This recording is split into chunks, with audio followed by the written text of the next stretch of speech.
వందనాలండి. ఎలా ఉన్నారు? బాగున్నారా?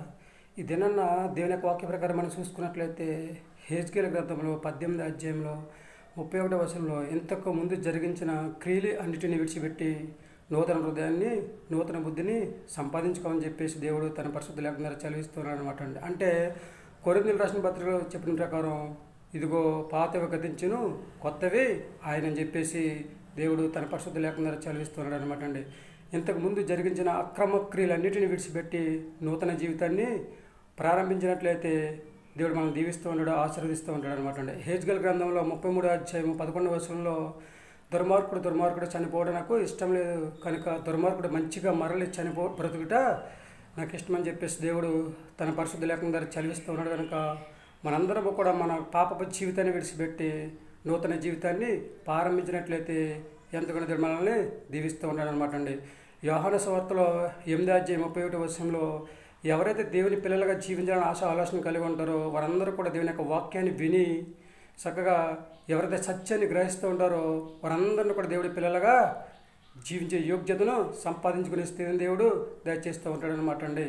దేవుడిచ్చిన మహాపుత్యమైన కురం బట్టి ఆయన కాపుదలను బట్టి మనందరినీ కూడా దేవుడు దీవించాలని ఆశీర్వదించాలని అభివృద్ధి చేయాలని ఆలోచన కలిగి ఉన్నాడు. కనుక దేవుడు మనల్ని ఎంతగానో దీవిస్తూ ఉన్నాడు అనమాట అండి.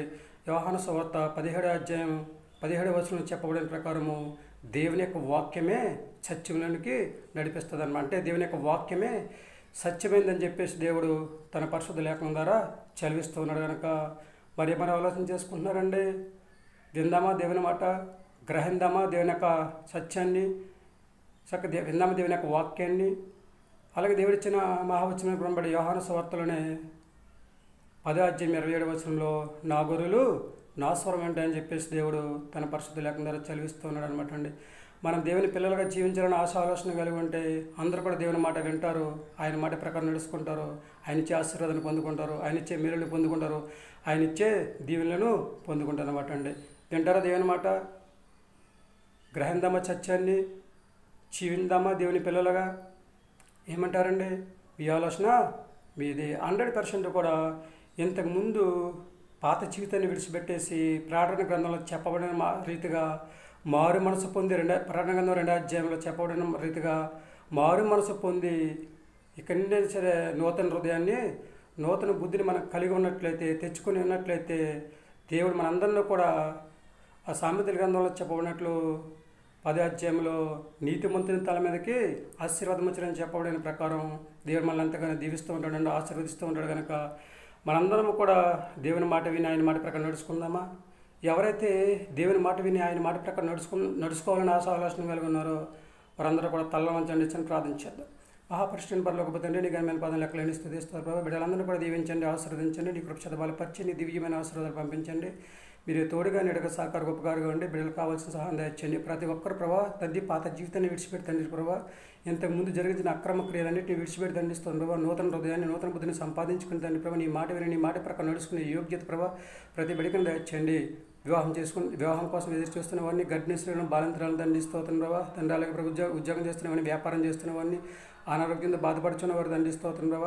అలాగే దండిస్తున్న ప్రభావ చేతులు చేసుకున్న వారు దండిస్తూ ప్రభావ తండ్రి. ప్రతి ఒక్కరిని కూడా ప్రభావ పేరు పేరుని దీవించి ఆశీర్వదించి అందరికీ తండ్రి ప్రభావ ఎవరికి కావాల్సిన వారు సహాయం దయచేసి ప్రతి ఒక్కరు ప్రభావ నీ మాట విని నీ మాట ప్రకారం నడుచుకుని విశ్వాసంతో ప్రార్థన చేసుకుని ఇంతకుముందు జీవించిన అక్రమ క్రియలను విడిచిపెట్టి నూతన హృదయం నూతన బుద్ధిని సంపాదించుకుని భూమి మీద హాయిగా జీవించే యోగ్యత దయచేయమని ప్రతి ఒక్కరికి మంచి ఆరోగ్యం దయచేయండి. మా ప్రార్థన ఆలకిస్తుంది, మా ప్రార్థనకు ప్రతిఫలం దయచేయండి. చిన్నలను, పెద్దలను, యవనస్తులను, వృద్ధులను, అలాగే తండ్రి స్తోత్రంలో చదువుకునే పిల్లలందరూ కూడా దీవించి ఆశీర్వదించమని మా ప్రార్థన ఆలకిస్తాను, మా ప్రార్థనకు ప్రతిఫలం దయచేయండి. మా కొరకు తరగని యేసుక్రీస్తు ప్రయాసమైన నమ్మలాడి వేడుకుంటున్నాం తండ్రి, ఆమేన్. అందరికీ వందనాలండి. తిరిగి దేవుని ఆశీర్వాదం మీకు తోడి ఉంది కాక, దేవుడు మనం దీవించి ఆశీర్వదించిన కాక, దేవుడు ఇచ్చిన మహావచనమైన గుణం బట్టి, ఆయన కాపుదలను బట్టి, ఆయన నడుపుదలను బట్టి దేవుడు మనల్ని ఎంతగానో దీవిస్తూ ఉంటాడు, ఆశీర్వదిస్తూ ఉంటాడు. కనుక మనందరం కూడా నూతన హృదయాన్ని నూతన బుద్ధిని సంపాదించుకుని దేవుని మాట విని ఆయన మాట ప్రకారం నడుచుకుని చక్కగా జీవించినట్లయితే భూమి మీద మంచి ఆరోగ్యం దయచేసి మనందరూ కూడా హాయిగా జీవించే యోగ్యతను సంపాదించుకుని దేవుడు దయచేస్తూ ఉంటాడు. కనుక మరి ఏమంటారండి? వింటారా దేవుని మాట, నడుచుకుంటారా నీతిని అనుసరించి, గ్రహింతారా సత్యాన్ని, జీవిస్తారా దేవుని పిల్లలుగా, పొందుతారో మారు మనస్సు, సంపాదించుకుంటారో మీరు మార్పులు 100 కూడా ఈ లక్షణాలన్నీ కూడా ఎవరైతే కలిగి జీవించాలని ఆలోచన కలిగి ఉన్నారో వారందరినీ కూడా దేవుడు భూమి మీద హాయిగా జీవించేలా చేస్తూ ఉంటాడండి. మంచి ఆరోగ్యం దయచేసి అందరూ కూడా దేవుడి మాట విందాం, ఆయన మాట ప్రకారం నడుచుకుందాం, ఆయన ఇచ్చే ఆశీర్వాదాన్ని పొందుకుందాం. ఏమంటారు? మీ ఆలోచన మీది. Sisters and brothers, mothers and fathers ఏమంటారండి? యవనస్తులు ఏమంటారు? వింటారా దేవుని మాట? జీవితారా భూమి మీద హాయిగా? ఏమంటారు?